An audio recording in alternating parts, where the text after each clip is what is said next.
Hi all, welcome to the world of statistics. So, നമ്മൾ ഇന്ന് time series അനാലിസിസിന്റെ second പാർട്ടാണ് എടുക്കുന്നത്. ഫസ്റ്റ് പാർട്ട് വീഡിയോ നമ്മൾ അപ്ലോഡ് ചെയ്തിട്ടുണ്ടായിരുന്നു. അപ്പോൾ അതിൽ നമ്മൾ what is time series and what are the components of time series, ഈ ഇത്രയും കാര്യങ്ങളും കുറച്ച് MCQസും ആണ് നമ്മൾ വർക്ക്ഔട്ട് ചെയ്തിട്ടുണ്ടായിരുന്നത്. സോ നൗ ഇന്നത്തെ ക്ലാസ്സിൽ we are discussing measurement of trend. നമുക്കറിയാം ഈ ട്രെൻഡ് എന്ന്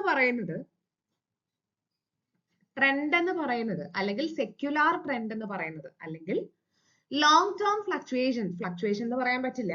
സോ ലോങ് ടേം ട്രെൻഡ് എന്ന് ഉദ്ദേശിക്കുന്നത് ടൈം സീരീസിന്റെ ഫസ്റ്റ് ആൻഡ് ഇമ്പോർട്ടന്റ് കമ്പോണന്റ് ആണ് അല്ലെ. ആ കമ്പോണന്റിനെ എങ്ങനെ മെഷർ ചെയ്യാം, ആ ട്രെൻഡ് എന്ന് പറയുന്ന ആ ലോങ് ടേം കമ്പോണന്റിനെ എങ്ങനെ മെഷർ ചെയ്യാം, ഏതൊക്കെ മെത്തേഡ് യൂസ് ചെയ്ത് മെഷർ ചെയ്യാം എന്നുള്ളതാണ് നമ്മൾ ഇന്നത്തെ ക്ലാസ്സിൽ പറയുന്നത്. ആൻഡ് ഒരു 10 to 12 MCQs നമ്മൾ വർക്ക്ഔട്ട് ചെയ്യുന്നുണ്ട്. ഓക്കെ, സോ ട്രെൻഡ് എന്താണെന്ന് നമുക്കറിയാം. ട്രെൻഡ് മെഷർ ചെയ്യാൻ വേണ്ടിയിട്ട് നമ്മൾ പറയുന്ന 4 മെത്തേഡ്സ് ആണ്. മെത്തേഡ് ഓഫ് ഗ്രാഫ് അല്ലെങ്കിൽ graphical method, method of semi average, method of moving average and method of least squares. Actually method of least squares എന്ന് പറയുന്നത് ഭയങ്കര ഫെമിലിയർ ആയിട്ടുള്ള ഒരു മെത്തേഡാണ് അല്ലെ. നമ്മൾ സ്റ്റാറ്റിസ്റ്റിക്കലി ഏത് പോർഷൻ പഠിച്ചാലും എന്ത് കാര്യം ഫിറ്റ് ചെയ്യാൻ പഠിച്ചാലും നമ്മൾ അവിടെ പഠിക്കുന്ന വളരെ ഇമ്പോർട്ടന്റ് ആയിട്ടുള്ള ഒരു മെത്തേഡാണ് ലീസ്റ്റ് സ്ക്വയർസ് മെത്തേഡ് എന്ന് പറയുന്നത്. ഇപ്പൊ എസ്റ്റിമേഷൻ നോക്കിക്കഴിഞ്ഞാൽ നമുക്കറിയാം സാധാ least square, simple least squares മെത്തേഡും ഉണ്ട്, വെയ്റ്റഡ് ലീസ്റ്റ് സ്ക്വയർസ് മെത്തേഡും ഉണ്ട്. സോ ലീസ്റ്റ് സ്ക്വയർ മെത്തേഡ് എന്ന് പറയുന്നത് വളരെ കോമൺ ആയിട്ടുള്ള ഫെമിലിയർ ആയിട്ടുള്ള ഒരു മെത്തേഡാണ്. ഓക്കെ, സോ നമ്മുടെ ഫസ്റ്റ് മെത്തേഡാണ് method of graph.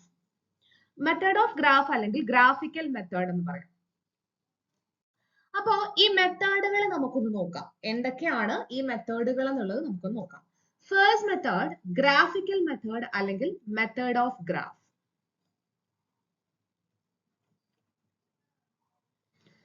Graphical method എന്ന് പറയുന്നത് വളരെ യൂഷ്വൽ ആയിട്ട് ഏറ്റവും സിംപ്ലസ്റ്റ് ആയിട്ടുള്ള ഒരു മെത്തേഡാണ് ഗ്രാഫിക്കൽ മെത്തേഡ് എന്ന് പറയുന്നത്.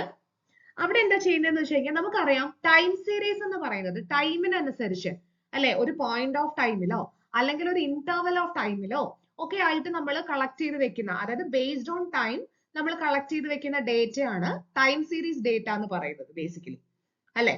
സോ ടൈമുണ്ട്, ആ ടൈമിനനുസരിച്ച് കളക്ട് ചെയ്ത് വെക്കുന്ന ഒബ്സർവേഷൻസ് ആയിട്ടുള്ള വൈറ്റിയും ഉണ്ട്, ശരിയല്ലേ ഗ്രാഫിക്കൽ മെത്തേഡിൽ. സോ ഗ്രാഫിക്കൽ മെത്തേഡിൽ നമുക്ക് ടൈമുണ്ട്, ആ ടൈമിനനുസരിച്ച് റെക്കോർഡ് ചെയ്യുന്ന ഒബ്സർവേഷൻസ് ആയിട്ടുള്ള വൈറ്റിയും ഉണ്ട്. ഇത് രണ്ടും കൂടെ ഗ്രാഫിക്കലി പ്ലോട്ട് ചെയ്യുന്നതിനെയാണ് നമ്മൾ ഗ്രാഫിക്കൽ മെത്തേഡ് എന്ന് പറയുന്നത്. അതായത് എക്സ് ആക്സിസിൽ ടൈം എടുക്കാം, വൈ ആക്സിസിൽ നമ്മുടെ ഒബ്സർവേഷൻസ് എടുക്കാം, ഓരോ ടൈമിനനുസരിച്ചുള്ള ഒബ്സർവേഷൻസ് എടുക്കാം. അങ്ങനെ യൂഷ്വലി നമ്മൾ എന്താണോ നമ്മൾ സാധാരണ ഒരു ഗ്രാഫ് പേപ്പറിൽ പ്ലോട്ട് ചെയ്യുന്ന പോലെ ചെയ്യുന്ന പ്രോസസ് ആണ് ഗ്രാഫിക്കൽ മെത്തേഡ് എന്ന് പറയുന്നത്. എന്നിട്ട് നമ്മൾ ആ പെർട്ടിക്കുലർ ടൈം എടുക്കും, കറസ്പോണ്ടിങ് വൈറ്റ് എടുക്കും, എന്നിട്ട് നമ്മൾ ഒരു സ്മൂത്ത് കർവ് യൂസ് ചെയ്തിട്ട് എന്ത് ചെയ്യും, പ്ലോട്ട് ചെയ്യും. That is graphical method. Okay, ഇനി ഇതിന്റെ മെറിറ്റ്സ് എന്തൊക്കെയാ ഗ്രാഫിക്കൽ മെത്തേഡിന്റെ? നമ്മൾ എപ്പോഴും പറയുന്ന പോലെ എന്താ, ഈസി ടു ഡ്രോൺ, നമുക്ക് ചെയ്യാൻ വളരെ എളുപ്പമാണ്. ബിക്കോസ് എക്സ് ആക്സിസിൽ ടൈം എടുക്കുക ആൻഡ് വൈ ആക്സിസിൽ ഒബ്സർവേഷൻ എടുക്കുക, പ്ലോട്ട് ചെയ്യുക, ജസ്റ്റ് പ്ലോട്ട് ചെയ്യുക, അത്രേ ഉള്ളൂ. പിന്നെ സിമ്പിൾ ആണ്, വളരെ ഫ്ലെക്സിബിൾ ആണ്. ഇനി ഇതിന്റെ ഡീമെറിറ്റ് എന്താണ്? ഇതിന്റെ ഡീമെറിറ്റ് ആണ് നമ്മൾ അറിഞ്ഞിരിക്കേണ്ടത്. ഇതിന്റെ ഡീമെറിറ്റിൽ വളരെ ഇമ്പോർട്ടന്റ് ആയിട്ടുള്ള ഒരു കാര്യമാണ് വെരി സബ്ജക്റ്റീവ്.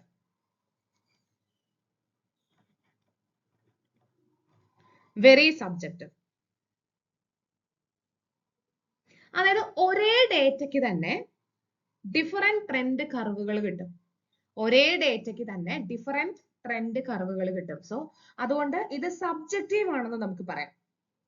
പിന്നെ എക്സാക്ട്ലി ട്രെൻഡ് മെഷർ ചെയ്യുന്നില്ല, അത് ജസ്റ്റ് ഗ്രാഫിക്കലി ഷോ ചെയ്യുന്നേ ഉള്ളൂ. ഇൻക്രീസിംഗ് ആണോ ഡിക്രീസിംഗ് ആണോ അങ്ങനെ ഷോ ചെയ്യുന്നേ ഉള്ളൂ. എക്സാക്ട് ട്രെൻഡ് മെഷർമെന്റ് ഇവിടെ നടക്കുന്നില്ല. ഇതാണ് ഗ്രാഫിക്കൽ മെത്തേഡ്. ഓക്കെ, അപ്പോ ഒരു ടൈം ഉണ്ട് നമുക്ക്, ആ ടൈം എന്ന് പറയുന്നത് മേ ബി ഒരു പോയിന്റ് ഓഫ് ടൈം ആവാം, അല്ലെങ്കിൽ ഒരു ഇന്റർവെൽ ഓഫ് ടൈം ആവാം. ആ ടൈം എക്സ് ആക്സിസിലും അതിന്റെ കറസ്പോണ്ടിങ് ഒബ്സർവേഷൻ വൈ ആക്സിസിലും എടുത്തിട്ട് ഗ്രാഫ് പ്ലോട്ട് ചെയ്യുന്നതിനെയാണ് നമ്മൾ ഗ്രാഫിക്കൽ മെത്തേഡ് എന്ന് പറയുന്നത്. എന്നിട്ട് ആ corresponding points freely smooth hand curves use ചെയ്തിട്ട് കണക്ട് ചെയ്യുന്നതിനെയാണ് ഗ്രാഫിക്കൽ മെത്തേഡ് എന്ന് പറയുന്നത്. വളരെ സിമ്പിൾ ആണ്, ഫ്ലെക്സിബിൾ ആണ്, ഈസി ടു ഡ്രോ, ആർക്ക് വേണമെങ്കിലും ചെയ്യാം. So but the demerit is it is very subjective. ഇത് വളരെ സബ്ജക്റ്റീവ് ആയിട്ടുള്ള ഒരു പ്രൊസീജിയർ ആണ്. ഓക്കെ, ഇതാണ് ഗ്രാഫിക്കൽ മെത്തേഡ്. വളരെ സിമ്പിൾ ആണ്, നമുക്ക് ഒരുപാട് കാര്യങ്ങൾ ഇതിനകത്ത് പറയാനില്ല. So the second method is that method of semi average. Method of semi average. Method of semi average. എന്താണ് മെത്തേഡ് ഓഫ് സെമി ആവറേജ്? അതായത് നമുക്കൊരു ടൈം സീരീസ് ഡേറ്റ ഉണ്ടാവുമല്ലോ. For example 1990 value 80 and 1991 value 115, 1992 105, 1993 135, 1994 125 and finally 1995 32. ഇങ്ങനെ ഒരു time series data ഉണ്ടെന്ന് വിചാരിക്കുക. നമ്മൾ yearly collect ചെയ്തിട്ടുള്ള ഒരു ഡേറ്റ ആണ്, ഇയർ ബേസിൽ കളക്ട് ചെയ്തിട്ടുള്ള ഒരു ഡേറ്റ ആണ്. 1990 80, 1991 115, 1992 105, 1993 135 and 94 125 and 95 32. അപ്പൊ ഇങ്ങനെയുള്ള ഒരു ടൈം സീരീസ് ഡേറ്റ നമ്മുടെ കയ്യിലുണ്ട്. ഇവിടെ നമ്മൾ എങ്ങനെയാണ് സെമി ആവറേജ് മെത്തേഡ് അപ്ലൈ ചെയ്യുന്നത്? First of all, divide the entire time series data set into two equal parts. നമ്മുടെ കയ്യിലുള്ള ടൈം സീരീസ് ഡേറ്റയെ നമ്മൾ രണ്ട് ഈക്വൽ പാർട്ടുകളായിട്ട് ഡിവൈഡ് ചെയ്യാം. സോ നമുക്ക് ഇവിടെ വെച്ച് ഡിവൈഡ് ചെയ്യാലോ. ബിക്കോസ് ഇവിടെ ഒരു 3 എണ്ണം ഉണ്ട്, ഇവിടെ ഒരു 3 എണ്ണം ഉണ്ട്. സോ നമ്മൾ എക്സാക്ട്ലി 2 ഈക്വൽ പാർട്സ് ആയിട്ട് ഡിവൈഡ് ചെയ്തു. അതായത് തന്നിരിക്കുന്ന time series data exactly even ആണെങ്കിൽ നമുക്ക് കറക്റ്റ് ആയിട്ട് രണ്ട് ഈക്വൽ പാർട്സ് ആയിട്ട് ഡിവൈഡ് ചെയ്യാൻ പറ്റും. ഇപ്പൊ 4 എണ്ണം ആണെങ്കിൽ 2 ആയിട്ട് ഡിവൈഡ് ചെയ്യാൻ പറ്റും, 6 ആണെങ്കിൽ 3 ആയിട്ട് ഡിവൈഡ് ചെയ്യാൻ പറ്റും, 8 ആണെങ്കിൽ 4 ആയിട്ട് ഡിവൈഡ് ചെയ്യാൻ പറ്റും. But in the case of an odd number of time series data, നമുക്ക് തരുന്നത് ഒരു ഓഡ് നമ്പർ ആണെങ്കിൽ എന്ത് ചെയ്യും? Just ignore middle value. Just മിഡിലിൽ വരുന്ന ആ ഒരു ടൈം ആൻഡ് വാല്യൂ ഇഗ്നോർ ചെയ്യാം. എന്നിട്ട് അതിന് മുന്നേ ഉള്ളതും അതിന് ശേഷമുള്ളതും എടുക്കുക. വേറെ ഓപ്ഷൻ ഇല്ല. Okay. If the number of observation is odd, the whole series is divided into two equal parts by leaving the observation that comes in the middle. മിഡിലിൽ വരുന്നതിനെ ഒഴിവാക്കുക. എക്സാക്ട്ലി സെന്ററിൽ വരുന്നതിനെ ഒഴിവാക്കുക, ബാക്കി രണ്ട് പാർട്സ് ആയിട്ട് എടുക്കുക. എന്നിട്ട് എന്താ ചെയ്യണ്ടേ? Then taken the average of each part. ഈ ആദ്യത്തെ 3 എണ്ണത്തിന്റെ ആവറേജ് എടുക്കുക x1 ബാർ, പിന്നത്തെ 3 എണ്ണത്തിന്റെ ആവറേജ് എടുക്കുക x2 ബാർ. അതായത് രണ്ട് ഈക്വൽ പാർട്സ് ആയിട്ട് നമ്മൾ ഡിവൈഡ് ചെയ്ത് വെച്ചിട്ടുണ്ടല്ലോ, രണ്ട് പാർട്സിന്റെയും ആവറേജ് എടുക്കുക. ഓക്കെ, എന്നിട്ട് എന്ത് ചെയ്യണം? Taking the average of each part, then plot these two averages. അപ്പൊ നമുക്ക് രണ്ട് പോയിന്റ്സ് ഉള്ളൂ പ്ലോട്ട് ചെയ്യാനായിട്ട്. ഫസ്റ്റ് പാർട്ടിന്റെ ആവറേജ്, സെക്കൻഡ് പാർട്ടിന്റെ ആവറേജ്. ഈ രണ്ട് ആവറേജസ് ജസ്റ്റ് പ്ലോട്ട് ചെയ്യാം. Okay, against the mid values of the respective time periods. ആ റെസ്പെക്റ്റീവ് ടൈം പീരിയഡ്സിന്റെ മിഡ് വാല്യൂ. അതായത് ഇവിടെ ഇപ്പൊ x1 ബാർ എന്ന് പറഞ്ഞ ഒരു ആവറേജ് കിട്ടി, അതും 1991 കൂടെ പ്ലോട്ട് ചെയ്യാം. ഇവിടെ x2 ബാർ എന്ന് പറയുന്ന ഒരു ആവറേജ് കിട്ടി, അതും 1994 കൂടെ പ്ലോട്ട് ചെയ്യാം. അപ്പൊ എന്താ? ആ പ്ലോട്ട് എങ്ങനൊക്കെ ആരൊക്കെ വരച്ചാലും സ്ട്രെയിറ്റ് ലൈൻ ആയിരിക്കും. എന്തുകൊണ്ടാ? രണ്ട് പോയിന്റ്സേ ഉള്ളൂ. 2 പോയിന്റ്സിനെ കണക്ട് ചെയ്ത് നമുക്ക് ലൈൻ മാത്രമല്ലേ വരയ്ക്കാൻ പറ്റുള്ളൂ, അവിടെ കർവ് ഒന്നും നമുക്ക് വരയ്ക്കാൻ പറ്റില്ലല്ലോ. സോ ഇതാണ് മെത്തേഡ് ഓഫ് സെമി ആവറേജ് എന്ന് പറയുന്നത്. സിമ്പിൾ അല്ലേ? അപ്പോ തന്നിരിക്കുന്ന ടൈം സീരീസ് ഡേറ്റ സെറ്റിനെ എക്സാക്ട്ലി 2 ഈക്വൽ പാർട്സ് ആയിട്ട് ഡിവൈഡ് ചെയ്യാം. ഈവൻ ആണെങ്കിൽ it is very simple, we can divide 2 equal parts. But it is an odd number, just leave the middle observation. Just മിഡിലുള്ള ആ ഇയറും അതിന്റെ കറസ്പോണ്ടിങ് വാല്യൂവും ലീവ് ചെയ്യുക. ദെൻ ബാക്കി രണ്ട് പാർട്സിന്റെ ആവറേജസ് കണ്ടുപിടിക്കാം. എന്നിട്ട് ആ ആവറേജസും മിഡിൽ ഇയറുമായിട്ട് കണക്ട് ചെയ്ത് ഗ്രാഫ് വരയ്ക്കാം. അങ്ങനെ വരയ്ക്കുമ്പോൾ ഒരു ഗുണം എന്താന്ന് വെച്ച് കഴിഞ്ഞാൽ 2 points only. സോ ആര് വരച്ചാലും we got a straight line. പിന്നെ ഇതിന്റെ മെറിറ്റ്സ് പറയുകയാണെങ്കിൽ സിമ്പിൾ ആണ്. രണ്ട് പോയിന്റ്സ് കണക്ട് ചെയ്ത് വരച്ചാൽ മതിയല്ലോ. ഗ്രാഫിക്കൽ മെത്തേഡിനെ വെച്ച് നോക്കുമ്പോൾ ഇറ്റ് ഇസ് ഓബ്ജക്റ്റീവ്. ഇത് ഓബ്ജക്റ്റീവ് ആണ്. കാര്യം ആര് വരച്ചാലും സ്ട്രെയിറ്റ് ലൈനേ കിട്ടുള്ളൂ. അതായത് ട്രെൻഡ് എപ്പോഴും സ്ട്രെയിറ്റ് ലൈൻ ആയിരിക്കും. ഇവിടെ നമ്മൾ ട്രെൻഡ് മെഷർ ചെയ്യാം. നമുക്ക് ഫൈനലി കിട്ടുന്ന ആ ഒരു ലൈനാണ് ട്രെൻഡ് ലൈൻ എന്ന് പറയുന്നത്. എന്താണോ പ്രൊസീജിയർ, ആ പ്രൊസീജിയർ അനുസരിച്ച് വരച്ചു കഴിയുമ്പോൾ കിട്ടുന്ന ആ ലൈനാണ് നമുക്ക് എന്ത് ട്രെൻഡ് ലൈൻ എന്ന് പറയുന്നത്. സോ അത് എപ്പോഴും സ്ട്രെയിറ്റ് ലൈൻ ആയിരിക്കും ഇവിടെ. അതായത് എപ്പോഴും ഒരു ലീനിയർ ട്രെൻഡ് എന്ന് പറയുന്ന അസംഷൻ ഇവിടെ വരും. അതാണ് ഇവിടുത്തെ ഒരു ഡീമെറിറ്റ്. അത് മെറിറ്റ് ആയിട്ടും പറയാം. It is objective. ആര് വരച്ചാലും സെയിമേ കിട്ടുള്ളൂ. സോ ആ ഓബ്ജക്റ്റീവ് എന്ന് പറയുന്നത് ഒരു മെറിറ്റ് ആണ്. പക്ഷേ എപ്പോഴും ട്രെൻഡ് ലീനിയർ ആയിരിക്കും എന്നുള്ള ഒരു അസംഷൻ അവിടെ വരുന്നുണ്ട്. അതൊരു ഡീമെറിറ്റ് ആണ്. ഓക്കെ, ഇതാണ് method of semi average. So the third one is method of moving average. Method of moving average. അതായത് ഈ മെത്തേഡ് ഓഫ് മൂവിംഗ് ആവറേജിന്റെ ഒരു പ്രത്യേകത അല്ലെങ്കിൽ അതിന്റെ ഒരു കോൺസെപ്റ്റ് ആയിട്ട് പറയുന്നത് തന്നെ taking successive averages. Taking successive averages. Successive ആയിട്ട് ഇങ്ങനെ ആവറേജസ് എടുത്തെടുത്ത് പോവാ. വാട്ട് ദാറ്റ് മീൻസ്, ഇപ്പോ മൊത്തം ഒരു 10 ഒബ്സർവേഷൻസ് ഉണ്ടെങ്കിൽ ആദ്യത്തെ 3 ഇപ്പൊ 3 ഇയർ മൂവിംഗ് ആവറേജ് ആണെങ്കിൽ ഈ മൂവിംഗ് ആവറേജ് എന്ന് പറയുന്നത് 3 ഇയർ ചെയ്യാറുണ്ട്, 5 ഇയർ ചെയ്യാറുണ്ട്, 7 ഇയർ ചെയ്യാറുണ്ട്. സോ അത് ഞാൻ എന്തിന്റെ ബേസിലാണ് നമ്മൾ ഇയേഴ്സ് എടുക്കുന്നതെന്ന് ഞാൻ പറഞ്ഞുതരാം. സോ ഫസ്റ്റ് ഓഫ് ഓൾ നമ്മൾ ടേക്കിംഗ് മൂവിംഗ് ആവറേജസ്, നമ്മളിങ്ങനെ ആവറേജസ് സക്സസീവ് ആയിട്ട് ഇങ്ങനെ ആവറേജസ് എടുത്തെടുത്ത് മുന്നോട്ട് പോവാം. സോ അതാണ് മൂവിംഗ് ആവറേജിന്റെ ഏറ്റവും ബേസ് ആയിട്ടുള്ള ഒരു പ്രൊസീജിയർ എന്ന് പറയുന്നത്. ഇപ്പോ 10 ഒബ്സർവേഷൻസ് നമ്മുടെ കയ്യിലുണ്ടെങ്കിൽ first of all we take first 3 observations average. ആദ്യത്തെ 3 എണ്ണത്തിന്റെ ആവറേജ് എടുക്കുക. Then leaving the first one and taking another 3 average. ആദ്യത്തേനെ നമ്മൾ ജസ്റ്റ് കളയും, എന്നിട്ട് പിന്നെയുള്ള 3 എണ്ണത്തിന്റെ ആവറേജ് എടുക്കും. പിന്നെ നമ്മൾ ആദ്യത്തെ 2 എണ്ണത്തിനെ ഇഗ്നോർ ചെയ്യും, ദെൻ അതിനുശേഷമുള്ള 3 എണ്ണത്തിന്റെ എടുക്കും. If we consider A 3 year moving average. അതായത് ഇപ്പോ 1991, 1992, 1993, 1994, 1995 ഇങ്ങനെയാണ് നമ്മുടെ വാല്യൂസ് എന്ന് വിചാരിക്കാം. ആൻഡ് ഇവിടെ ഒരു 80, 120, 105, 112 ആൻഡ് ഫൈനലി 90 ഇങ്ങനെയാന്ന് വിചാരിക്കാം. അപ്പൊ ഞാൻ കൺസിഡർ ചെയ്യുന്ന ഒരു 3 ഇയർ മൂവിംഗ് ആവറേജ് ആണെങ്കിൽ ആദ്യം ഞാൻ ഈ 3 എണ്ണത്തിന്റെ ആവറേജ് എടുക്കും, അത് എഴുതും. ദെൻ ഞാൻ ആദ്യത്തേനെ ഇഗ്നോർ ചെയ്തിട്ട് പിന്നത്തെ 3 എണ്ണത്തിന്റെ ആവറേജ് എടുക്കും. ദെൻ ആദ്യത്തെ 2 എണ്ണത്തെ ഇഗ്നോർ ചെയ്തിട്ട് പിന്നത്തെ 3 എണ്ണത്തിന്റെ എടുക്കും. ഇങ്ങനെ ചെയ്യുന്ന പ്രൊസീജിയർ ആണ് മൂവിംഗ് ആവറേജ് മെത്തേഡ് എന്ന് പറയുന്നത്. ഓക്കെ അല്ലേ?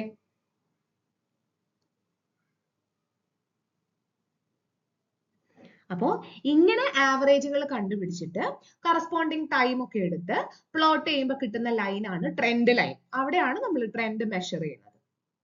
അപ്പോ ട്രെൻഡ് മെഷർ ചെയ്യാനുള്ള ഏറ്റവും ഇമ്പോർട്ടന്റ് ആയിട്ടുള്ള ഒരു മെത്തേഡാണ് മൂവിംഗ് ആവറേജ് മെത്തേഡ്. ഓക്കെ അല്ലേ? ഇതിപ്പോ ഈവൻ നമ്പർ ഓഫ് ഇയേഴ്സ് ആണുള്ളതെങ്കിൽ, ഇപ്പം ഇതിപ്പോ ഓഡ് നമ്പർ ആണ്. ഈവൻ നമ്പർ ഓഫ് ഇയേഴ്സ് ആണെങ്കിൽ നമുക്ക് കറക്റ്റ് ആയിട്ട് ആദ്യത്തെ ആവറേജ് ഇവിടെ എഴുതാം, പിന്നത്തെ ആവറേജ് ഇവിടെ എഴുതാം, അങ്ങനെ പോവാം. പക്ഷെ ഓഡ് നമ്പർ ഓഫ് ഒബ്സർവേഷൻസ് ആണെങ്കിൽ ആദ്യത്തെ ആവറേജ് നമ്മൾ ആദ്യത്തെ ഒഴിവാക്കി രണ്ടാമത്തെ സ്ഥലത്ത് വേണം എഴുതാൻ. അപ്പൊ ഒരു ചെറിയ ഡേറ്റ ലോസ് വരും ഓഡ് നമ്പർ ആണെങ്കിൽ. ഓക്കെ, ഇനി ഈ മൂവിംഗ് ആവറേജിന്റെ പ്രത്യേകതകൾ എന്തൊക്കെയാ? ഒന്ന്, it completely eliminates the oscillatory movements affecting the series. എല്ലാ ഓസിലേറ്ററി മൂവ്മെന്റ്സിനെയും ഇത് എലിമിനേറ്റ് ചെയ്യും. എല്ലാ ഓസിലേറ്ററി മൂവ്മെന്റ്സിനെയും എലിമിനേറ്റ് ചെയ്യും. Okay. It has been established mathematically that if the fluctuations are regular and periodic, then the moving average completely eliminates the oscillatory movements.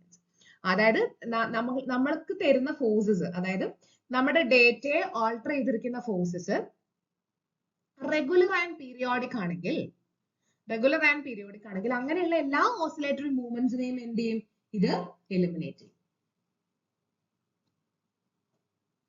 എന്തൊക്കെയായിരുന്നു നമ്മുടെ regular, periodic and oscillatory movements? Seasonal variation, cyclical variation അല്ലേ? ഇതിനെ രണ്ടിനെയും simple ആയിട്ട് eliminate ചെയ്യും. And also ഇറഗുലറും വേണമെങ്കിൽ consider ചെയ്യാം. അപ്പൊ ഈ മൂന്നെണ്ണത്തെയും എലിമിനേറ്റ് ചെയ്തതിന് ശേഷം ഫൈനലി ട്രെൻഡ് വാല്യൂസ് നമുക്ക് പ്രൊവൈഡ് ചെയ്യും. അതാണ് മൂവിംഗ് ആവറേജിന്റെ ഏറ്റവും വലിയ പ്രത്യേകത. It eliminates every oscillatory movements if the forces are regular and periodic. Regular and periodic ആയിട്ടുള്ള എല്ലാ ഓസിലേറ്ററി മൂവ്മെന്റ്സിനെയും എലിമിനേറ്റ് ചെയ്തതിന് ശേഷം ട്രെൻഡ് പ്രൊവൈഡ് ചെയ്യും. അതായത് നമുക്ക് ഫൈനലി കിട്ടുന്ന ട്രെൻഡ് വാല്യൂല് വേറെ കമ്പോണൻസ് ഒന്നും ഉണ്ടാവില്ല. അപ്പൊ ഈ ഓസിലേറ്ററി മൂവ്മെന്റ്സ് എന്ന് പറഞ്ഞു കഴിഞ്ഞാൽ സീസണൽ വേരിയേഷൻ, സൈക്ലിക്കൽ വേരിയേഷൻ, ഇതൊക്കെയാണ് ഓസിലേറ്ററി മൂവ്മെന്റ്സ് ആയിട്ട് വരുന്നത്. ഇനി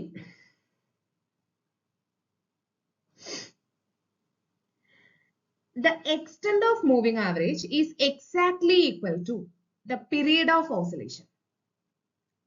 The extent of moving average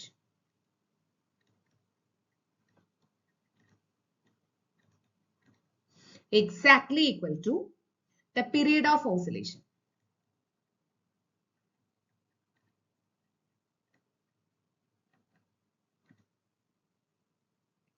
അതായത് എത്ര മൂവിംഗ് ആവറേജ് എടുക്കണ്ടേ? അതായത് 3 ഇയർ മൂവിംഗ് ആവറേജ് എടുക്കണോ, 6 ഇയർ മൂവിംഗ് ആവറേജ് ആണോ കൺസിഡർ ചെയ്യേണ്ടത്, അല്ലെങ്കിൽ 7 ഇയർ മൂവിംഗ് ആവറേജ് ആണോ കൺസിഡർ ചെയ്യേണ്ടത്? That is exactly equal to the period of oscillation. നമ്മൾ കൺസിഡർ ചെയ്യുന്ന ഓസിലേഷന്റെ പീരീഡ് എന്താണോ അതിനോട് ഈക്വൽ ആയിരിക്കും.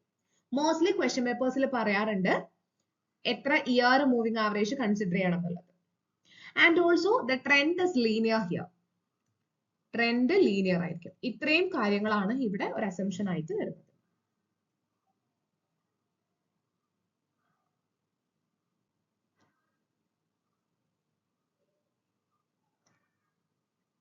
Okay.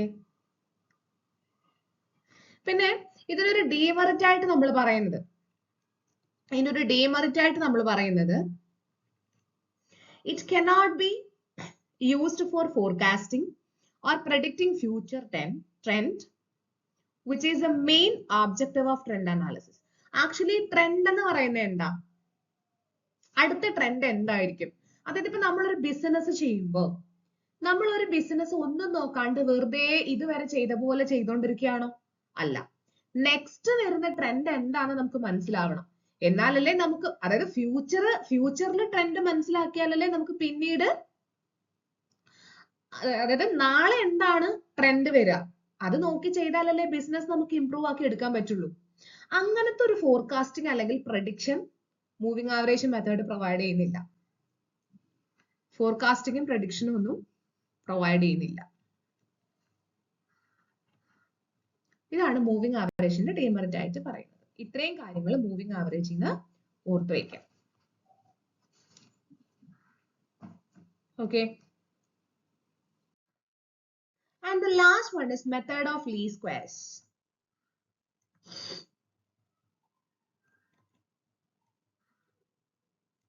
Method of least squares. വളരെ സാറ്റിസ്ഫാക്ടറി ആയിട്ടുള്ള ഒരു മെത്തേഡാണ് method of least squares, because it involves every step in mathematical form. Mathematically ആണ് നമ്മൾ ഇവിടെ ട്രെൻഡ് ഇവാലുവേറ്റ് ചെയ്യുന്നത്. നമ്മൾ നേരത്തെ പറഞ്ഞ 3 മെത്തേഡിന്റെയും ഒരു കുഴപ്പം എന്താ? ആ 3 മെത്തേഡ്സിലും നമ്മൾ ചെയ്യുന്നത് ട്രെൻഡ് വരയ്ക്കുകയാണ്. ട്രെൻഡ് ഇൻക്രീസിംഗ് ആണോ ഡിക്രീസിംഗ് ആണോ എന്ന് ഗ്രാഫിക്കലി നോക്കുകയാണ് ചെയ്യുക. പക്ഷെ ലീസ്റ്റ് സ്ക്വയർസ് മെത്തേഡിന്റെ ഒരു പ്രത്യേകത മാത്തമാറ്റിക്കലി നമ്മൾ ട്രെൻഡ് കണ്ടുപിടിക്കുകയാണ് ചെയ്യുക. അതുകൊണ്ട് തന്നെ കുറച്ചും കൂടെ പ്രാക്ടിക്കൽ യൂസ്ഫുൾനെസ് ഉള്ളത് മെത്തേഡ് ഓഫ് ലീസ്റ്റ് സ്ക്വയർസിനാണ്.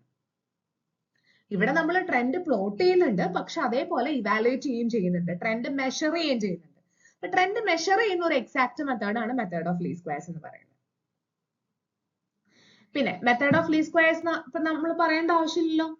നമ്മൾ എവറി ബേസിക് സ്റ്റാറ്റിസ്റ്റിക്സിൽ നമ്മൾ പറയുന്നുണ്ട്. ഇപ്പൊ y equal to a plus b x എന്ന് പറയുന്ന ഒരു ട്രെൻഡ് ലൈൻ, ഒരു ലീനിയർ ലൈൻ, നമുക്ക് എപ്പോഴും ലീനിയർ ലൈൻസ് മാത്രമേ ലീസ്റ്റ് സ്ക്വയർ മെത്തേഡ് യൂസ് ചെയ്ത് സെറ്റ് ചെയ്യാൻ പറ്റുള്ളൂ. ഓക്കെ, ട്രെൻഡ് ലീനിയർ ആണെങ്കിൽ മാത്രം. അപ്പൊ ചോദിക്കും y equal to a b raise to x എന്നുള്ള ഒരു കർവ് വന്നാൽ, അല്ലെങ്കിൽ വേറെ ഏതെങ്കിലും ഗ്രോത്ത് കർവ്സ് ഒക്കെ വന്നു കഴിഞ്ഞാൽ എന്ത് ചെയ്യും? ഗോംബേർട്സ് കർവ് അങ്ങനെയുള്ള കർവ്സ് ഒക്കെ വന്നു കഴിഞ്ഞാൽ എന്ത് ചെയ്യും? അപ്പൊ എന്ത് ചെയ്യണം? ലോഗരിതം എടുത്തിട്ട് അതിനെ ലീനിയറിലോട്ട് കൺവേർട്ട് ചെയ്യണം. എങ്ങനെ? Taking logarithm on both sides. So log y is equal to log a plus x log b. ഇങ്ങനെയാക്കാം ലോഗ് എടുത്തു കഴിഞ്ഞാൽ. അപ്പൊ അത് ലീനിയർ ആയില്ലേ? എന്നിട്ട് ഫിറ്റ് ചെയ്യാം. ലീസ്റ്റ് സ്ക്വയർ മെത്തേഡ് അപ്ലൈ ചെയ്യാം. അപ്പോ നമ്മുടെ കയ്യിലിരിക്കുന്ന കേർവ് സ്ട്രെയിറ്റ് ലൈൻ ആണെങ്കിൽ മാത്രമേ നമുക്ക് method of least squares use ചെയ്യാൻ പറ്റുള്ളൂ. ഇനി അതല്ല മറ്റേതെങ്കിലും ഗ്രോത്ത് കേർവ്സ് ഒക്കെ വന്നു കഴിഞ്ഞാൽ നമുക്ക് ലീനിയറിലോട്ട് കൺവേർട്ട് ചെയ്തതിന് ശേഷം അതിനെ ഫിറ്റ് ചെയ്യാൻ പറ്റും. അത് നമ്മൾ ഓൾറെഡി ഫസ്റ്റ് ഇയർ സെക്കൻഡ് ഇയറിലൊക്കെ പഠിച്ചിട്ടുണ്ടല്ലോ സ്റ്റാറ്റിസ്റ്റിക്സിൽ. പിന്നെ പ്രോബ്ലം നമുക്ക് അങ്ങനെ വേണ്ട, പ്രൊസീജിയർ മാത്രം മതി. അതുകൊണ്ട് ഞാൻ പ്രോബ്ലം അങ്ങനെ പറയുന്നില്ല, അല്ലെങ്കിൽ ആ പ്രൊസീജിയർ പറയുന്നില്ല. ഓക്കെ, ഇതാണ് മെത്തേഡ് ഓഫ് ലീസ്റ്റ് സ്ക്വയർസ്. ബാക്കിയുള്ള മെത്തേഡ്സിനെ വെച്ച് നോക്കുമ്പോൾ ഇതിന്റെ ഏറ്റവും നല്ലൊരു അഡ്വാൻറ്റേജ് എന്ന് പറയുന്നത്, അല്ലെങ്കിൽ മെറിറ്റ് എന്ന് പറയുന്നത്, it mathematically provide the trend values. Trend values mathematically തന്നെ നമുക്ക് ചെയ്യാൻ കിട്ടുന്നുണ്ട്. പിന്നെ കുറച്ച് ടൈം കൺസ്യൂമിംഗ് ഒക്കെയാണ് മാത്തമാറ്റിക്കലി ആവുമ്പോൾ, കുറച്ച് ചെയ്യാനൊക്കെ ഉണ്ടാവും. സോ ഇതാണ് നമ്മുടെ 4 methods: graphical methods, method of semi average, method of moving average, method of least squares. ഇതിൽ ഏറ്റവും important method of moving average ആണ്. Then also method of least squares. Okay.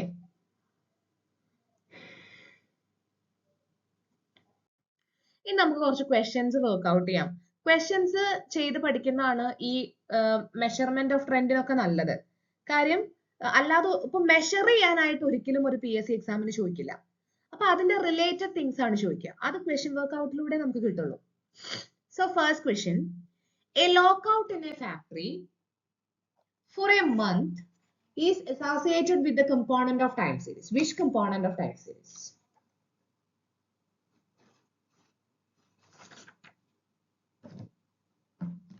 അതായത് ഒരു ഫാക്ടറിയിൽ ഒരു മാസത്തേക്ക് ഒരു സ്ട്രൈക്ക് വന്നു. ലോക്കൌട്ട് മീൻസ് ആ ഫാക്ടറി അടച്ചിട്ടു.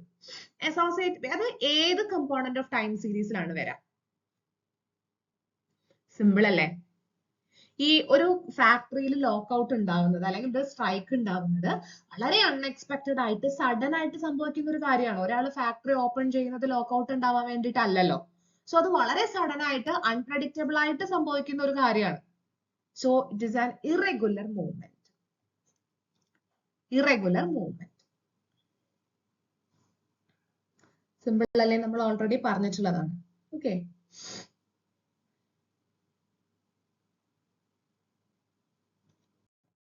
second question: linear trend of a time series indicates towards. Linear ഒരു ടൈം സീരീസിലെ ട്രെൻഡ് ലീനിയർ ആണെന്ന് പറഞ്ഞാൽ അത് എന്താണ് ഇൻഡിക്കേറ്റ് ചെയ്യുന്നത്? കോൺസ്റ്റന്റ് റേറ്റ് ഓഫ് ചേഞ്ച് ആണോ? കോൺസ്റ്റന്റ് റേറ്റ് ഓഫ് ഗ്രോത്ത് ആണോ? ചേഞ്ച് ഇൻ ജിയോമെട്രിക് പ്രോഗ്രഷൻ ആണോ? അതോ ഓൾ ദ എബോവ് ആണോ? എന്തായാലും കോൺസ്റ്റന്റ് റേറ്റ് ഓഫ് ഗ്രോത്ത് എന്ന് പറയാൻ പറ്റില്ല. കാര്യം ഇവിടെ ഇൻക്രീസ് ആണോ ഡിക്രീസ് ആണോ എന്ന് പറഞ്ഞിട്ടില്ല. ഗ്രോത്ത് ആണോ ഡിക്ലൈൻ ആണോ എന്ന് പറഞ്ഞിട്ടില്ല. ഒരു ട്രെൻഡ് ലീനിയർ ആണെന്നേ പറഞ്ഞിട്ടുള്ളൂ. അത് ഗ്രോത്ത് ആവാം, അല്ലെങ്കിൽ ഡിക്ലൈൻ ആവാം, വാട്ട് എവർ ഇറ്റ് ഇസ്. അപ്പൊ അത് മാത്രമായിട്ട് പറയാൻ പറ്റില്ല. പിന്നെ ജോമെട്രിക് പ്രോഗ്രഷനും പറയാൻ പറ്റില്ല. സോ ഒരു ട്രെൻഡ് ലീനിയർ ആണെന്ന് പറഞ്ഞാൽ അതൊരു കോൺസ്റ്റന്റ് റേറ്റ് ഓഫ് ചേഞ്ച് ആണെന്നേ അർത്ഥമുള്ളൂ. ചിലപ്പോൾ അത് മേലോട്ട് അപ്വേർഡ് ആയിരിക്കാം, അല്ലെങ്കിൽ ഡൗൺവേർഡ് ആയിരിക്കാം. അതായത് ഒരു linear trend in time series means the variable increase or decrease by a constant amount per unit of time. ഒരു യൂണിറ്റ് ഓഫ് ടൈമില് ഒരു കോൺസ്റ്റന്റ് എമൗണ്ട് കൂടിയിട്ടുണ്ടാവാം, അല്ലെങ്കിൽ ഒരു കോൺസ്റ്റന്റ് എമൗണ്ട് കുറഞ്ഞിട്ടുണ്ടാവാം. ഒരിക്കലും ഫ്ലക്ച്വേറ്റ് ചെയ്യില്ല. അപ്പൊ ജിയോമെട്രിക് പ്രോഗ്രഷൻ ആണെന്ന് പറയാൻ പറ്റില്ല. കൂടി കുറഞ്ഞ അങ്ങനെയൊന്നും പറയാൻ പറ്റില്ല. Not a fluctuation in linear trend. അപ്പൊ ഒരു കോൺസ്റ്റന്റ് റേറ്റ് ഓഫ് ചേഞ്ച് എന്നേ പറയാൻ പറ്റുള്ളൂ. അത് മേ ബി ഇൻക്രീസ് ആയിരിക്കാം, ഗ്രോത്ത് ആയിരിക്കാം, അല്ലെങ്കിൽ ഡിക്രീസ് ആയിരിക്കാം, ഒരു ഡിക്ലൈൻ ആയിരിക്കാം. Okay, so the answer is option A, constant rate of change. Third question: method of least squares to fit in the trend is applicable only if the trend is. Method of least squares apply ചെയ്യണമെന്നുണ്ടെങ്കിൽ trend എന്തായിരിക്കണം? Linear ആയിരിക്കണം, parabolic ആയിരിക്കണം, അല്ലെങ്കിൽ ലീനിയറും പാരാബോളിക്കും ആയിരിക്കണം, അല്ലെങ്കിൽ അത് രണ്ടും ആവരുത്. ഇതിന്റെ ആൻസർ നമ്മളിപ്പോ ലീസ്റ്റ് സ്ക്വയേഴ്സ് പഠിച്ചപ്പോൾ പറഞ്ഞതേ ഉള്ളൂ. ട്രെൻഡ് ലീനിയർ ആണെങ്കിൽ, അതായത് y equal to a plus b x എന്നുള്ള ഒരു ഫോമിലാണെങ്കിൽ മാത്രമേ നമുക്ക് ലീസ്റ്റ് സ്ക്വയർസ് അപ്ലൈ ചെയ്യാനായിട്ട് പറ്റുള്ളൂ. സോ ട്രെൻഡ് ലീനിയർ ആണെങ്കിലേ നമുക്ക് എന്ത് ചെയ്യാൻ പറ്റുള്ളൂ, ലീസ്റ്റ് സ്ക്വയർ മെത്തേഡ് അപ്ലൈ ചെയ്യാനായിട്ട് പറ്റുള്ളൂ. ഓക്കെ.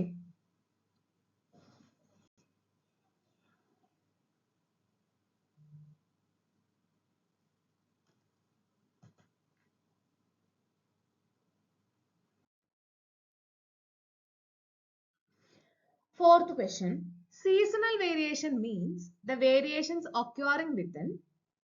Seasonal variation എന്ന് പറയുന്നത് കൊണ്ട് എന്താണ് ഉദ്ദേശിക്കുന്നത്? The variation occurring within a number of years ആണോ, part of a year ആണോ, parts of a month ആണോ, none of them ആണോ?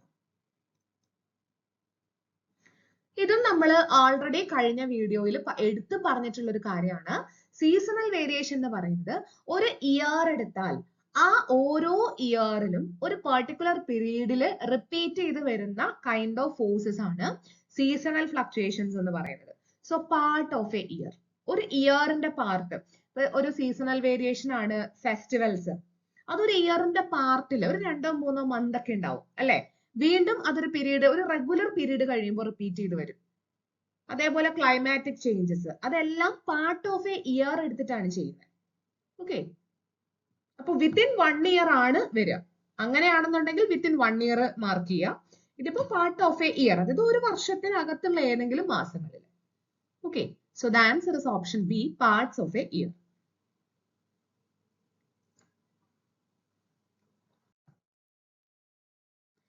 ഇത് നമ്മൾ ക്ലാസ്സിൽ പറയണമെന്ന് വെച്ചിട്ടുണ്ടായിരുന്ന ഒരു കാര്യമായിരുന്നു, പക്ഷെ നമ്മൾ പറഞ്ഞില്ല.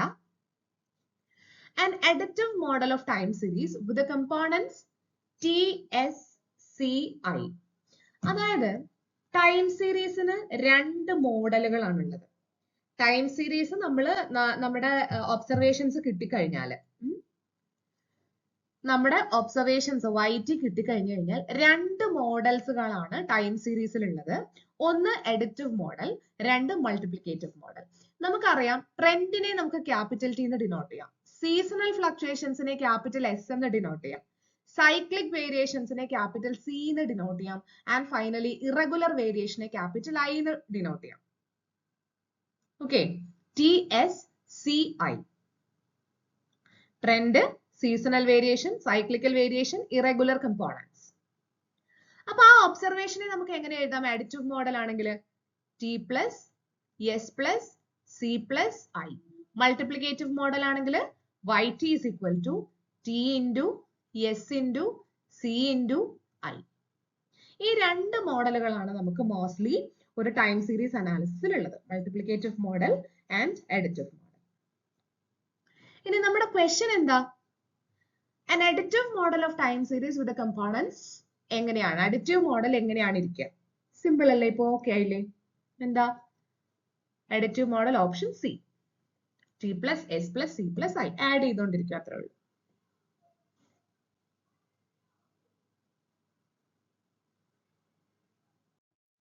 Sixth question, a method full of subjectivity to find out the trend line is. Trend line കണ്ടുപിടിക്കാൻ വളരെ സബ്ജക്റ്റീവ് ആയിട്ടുള്ള ഒരു മെത്തേഡ് ഏതാണ്? അതും നമ്മൾ ഇപ്പൊ പറഞ്ഞല്ലേ ഉള്ളൂ.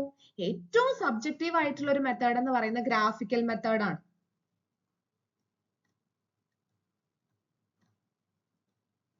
ഈ ഗ്രാഫിക്കൽ മെത്തേഡിന്റെ മറ്റൊരു പേരാണ് free hand method.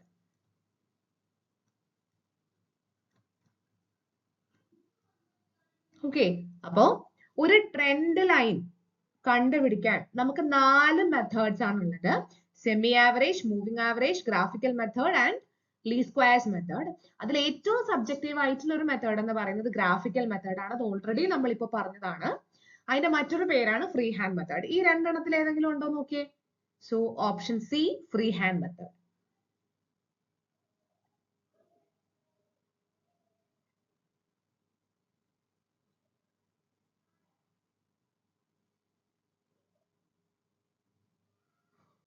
Seventh question, semi-average method of finding trend is appropriate if the data are available for it.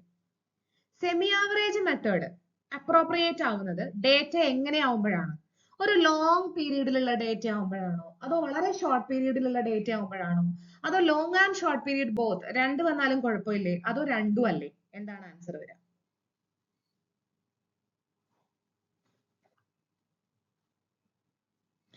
അതായത് ഡേറ്റയുടെ പീരീഡ് വളരെ ചെറുതാണെങ്കിൽ, അതായത് ഇപ്പൊ ഒരു 3 വർഷത്തെ ഡേറ്റയേ ഉള്ളൂ, അല്ലെങ്കിൽ ഒരു 4 വർഷത്തെ ഡേറ്റയേ ഉള്ളൂ, അപ്പൊ എന്താ പ്രശ്നം? നമുക്ക് കിട്ടുന്ന ട്രെൻഡ് വളരെ അൺസ്റ്റേബിൾ ആയിരിക്കും. കാരണം നമ്മുടെ ഈ കുറച്ച് ഡേറ്റയേ ഉള്ളൂ. ആ കുറച്ച് ഡേറ്റ വെച്ചിട്ട് നമ്മൾ പ്ലോട്ട് ചെയ്തിട്ട് ട്രെൻഡ് നോക്കി കഴിഞ്ഞു കഴിഞ്ഞാൽ നമുക്കൊരു ക്ലിയർ പിക്ചർ കിട്ടില്ല, അല്ലേ? അപ്പൊ ഷോർട്ട് പീരീഡ് ആയുള്ള കുഴപ്പം എന്താ? കിട്ടുന്ന ട്രെൻഡ് അൺസ്റ്റേബിൾ ട്രെൻഡ് ആയിരിക്കും. കാര്യം നമ്മുടെ കയ്യിൽ വളരെ കുറച്ച് ഇയറിലെ ഡേറ്റയെ നമ്മുടെ കയ്യിൽ ഉള്ളൂ. അങ്ങനെ വളരെ കുറച്ച് ഇയറിലെ ഡേറ്റ നമ്മുടെ കയ്യിൽ വരുമ്പോ നമ്മുടെ കയ്യിൽ എനഫ് ഒബ്സർവേഷൻസ് ഇല്ല.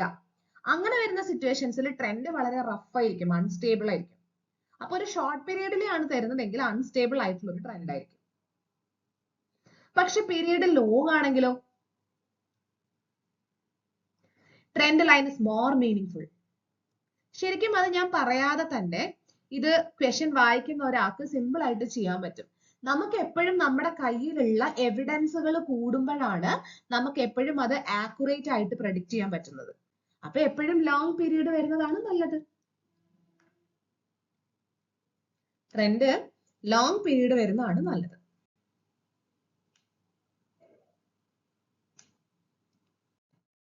So now 8th question. A group for moving average consists of.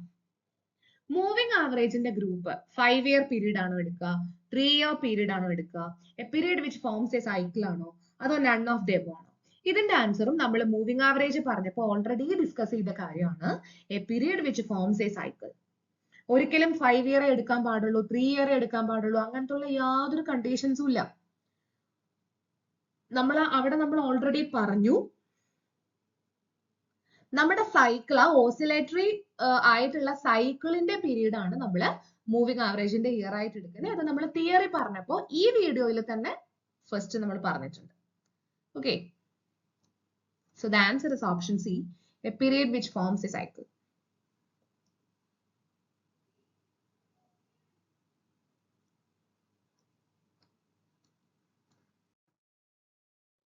Ninth question. Moving average method of fitting trend in a time series data removes the effect of. Moving average മെത്തേഡിൽ എന്തൊക്കെ എഫക്റ്റുകളാണ് remove ചെയ്യുന്നത്?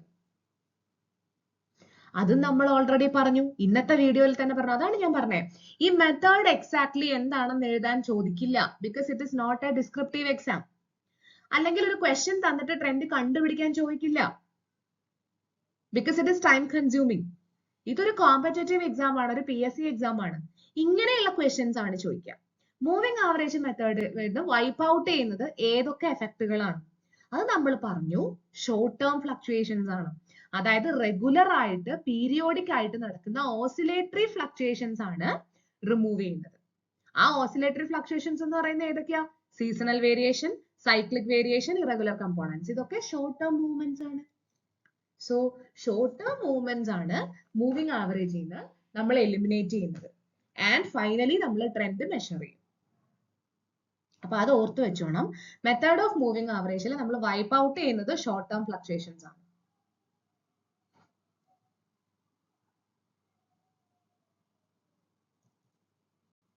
Okay, so the last question is, if the origin in the trend equation is shifted forward by 3 years, x in the equation y equal to a plus bx will be replaced by.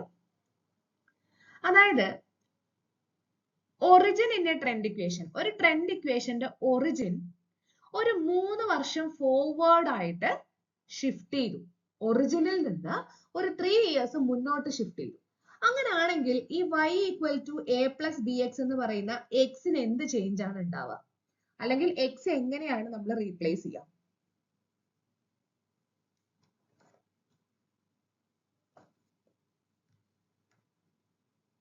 അപ്പൊ എന്താ സംഭവിക്കുക? X, അതായത് ഒറിജിനിൽ നിന്ന്, X എന്ന് പറയുന്നത് ഒറിജിനിൽ നിന്ന് ഒരു 3 ഇയേഴ്സ് ഫോർവേഡ് മുന്നോട്ട് ഷിഫ്റ്റ് ചെയ്തു. അപ്പൊ എക്സ് എന്താവും? എക്സ് പ്ലസ് 3 ആയിട്ട് മാറും. So the answer is option B. Backward ആണെങ്കിൽ എക്സ് മൈനസ് 3 വരും. So here the answer is X plus 3. Okay, so this is the last question. ഇത്രയും ക്വസ്റ്റ്യൻസ് ആൻഡ് തിയറി ആണ് നമ്മൾ ഇന്നത്തെ വീഡിയോയിൽ ഡിസ്കസ് ചെയ്യുന്നത്. അപ്പൊ ഇത്രയും കാര്യങ്ങളൊക്കെ എല്ലാവർക്കും മനസ്സിലായി എന്ന് വിചാരിക്കുന്നു. എന്തെങ്കിലും കൺഫ്യൂഷൻസ് ഉണ്ട്, അല്ലെങ്കിൽ ഈ ആൻസർ ഇങ്ങനെയാണോ വരിക, അത് മിസ്റ്റേക്ക് അല്ലേ, അങ്ങനെ നിങ്ങൾക്ക് തോന്നുകയാണെങ്കിൽ നിങ്ങൾക്ക് ചോദിക്കാം. ഓക്കെ, അപ്പൊ നമുക്കത് കറക്റ്റ് ചെയ്യാം അങ്ങനെ എന്തെങ്കിലും ഉണ്ടെങ്കിൽ. And also wait for the next video. And കൂടുതൽ വീഡിയോസ് കിട്ടാൻ വേണ്ടിയിട്ട് സബ്സ്ക്രൈബ് ചെയ്യാം. ആൻഡ് നിങ്ങൾക്ക് ഇഷ്ടപ്പെടുന്നുണ്ടെങ്കിൽ ഷെയർ ചെയ്യാം. Okay, so wait for the next video. Thank you all for watching my